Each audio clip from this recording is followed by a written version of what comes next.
हमारे एक बहुत बड़े बुजुर्ग थे, उनका नाम था हमजा आइनी। उनके पास एक पंडित जी आए और पंडित जी ने कहा कि हजरत साहब एक मसला पूछना है। अल्लामा हमजा आइनी मारेरी से कहा एक मसला पूछना है। बोले आपके यहाँ ये अकीदा है तकदीर का कि दाने दाने पे लिखा है खाने वाले का नाम, तो ये बताइए कि इस दाने पे किसका नाम लिखा है। वो बहुत बड़े वली थे, साहिब कश्फ थे।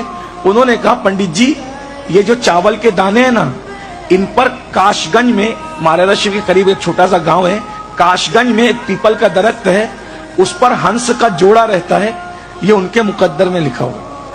पंडित जी ने एक मुसलमान वली का मजाक उड़ाने के लिए एक हंसी ली और उसको डाल लिया मुंह में। ये सच्चा वाकया है। आजकल पढ़े लिखे लड़के इन सब चीजों का भी मजाक उड़ाते हैं, लेकिन हम लोग रूहानियत से ताल्लुक रखते हैं, हम इस पे ईमान रखते हैं, क्योंकि अल्लाह अपने दोस्तों को बहुत नवाजता है। तो बहरहाल तो उसने मुंह में डाल लिया और हंसने लगा। देखा आपकी तकदीर का अकीदा तो खत्म ही हो गया। आप कहते थे तकदीर में जो लिखा वही होगा, मैंने तो खा लिया ना उन हंस के हिस्से का रिस्क। उस बुजुर्ग का हमने जो जानते थे, जितना हम जानते थे उतना कह दिया, आप जानो आपका काम जानो।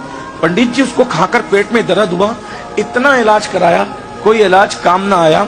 आखिरकार हकीमों ने कहा काशगंज में फला फला हकीम रहता है, उसके घर ले जाओगे तो दवा देगा तो अच्छा हो जाएगा। उसको बैलगाड़ी पे डाला पंडित जी को, और पंडित जी बैलगाड़ी पे डाल करके पेट में तकलीफ थी, तड़प रहे थे, ले जा रहे थे। काशगंज आया, उस वहां पर पंडित जी को उल्टी हुई, चावल के दाने निकले और उसके बाद हंस का जोड़ा नीचे आया और उन्होंने चुप करके वापस ऊपर चले गए।